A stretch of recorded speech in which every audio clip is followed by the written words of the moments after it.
ક્યાંય આસો પાત્રો મઠ હોય ને મઠની માલિપા માતાજીનો ભૂવો પેલા નોરતાની માલિપા વાડી વાવે હો, વાડી વાવે.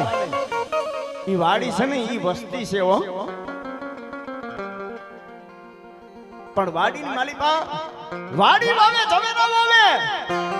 ઝવેરાની માલિપા ખબર પડી જાય એક નોરતું, બે નોરતું, ત્રીજું નોરતું. મિત્રો અમે રાવણ દેવના દીકરા નવલા નોરતાની માલિપા માતાજીના જ્યાં જ્યાં મઠ હોય ને ત્યાં ડાક મારવા જાય, દાંડી મારવા જાય, માને જગાડવા જાય, માને આરાધ કરવા જાય. એટલે પેલું ધ્યાન રાવણ દેવના દીકરાનું છે ને ઈ વાડી માથે પડે હો. પેલું ધ્યાન રાવણ દેવના દીકરાનું પીવ લીલી વાડી માથે પડે. રાવણ દેવના દીકરાને ખબર પડી જાય કે આ વસ્તીની માલિપા કેવો ખમ છે, કેવો પરિવારમાં તાર છે.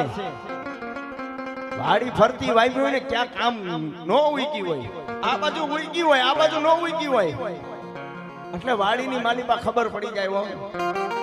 પણ મિત્રો 2-5 નોરતા જાય ને આખી લીલી વાડી થઈ જાય ને એટલે પરિવારની માલિપા ખબર પડી જાય હો કે આપણી વાડીનો અને આપણી વસ્તીનો એક તાર છે ને માને ગમે છે હો.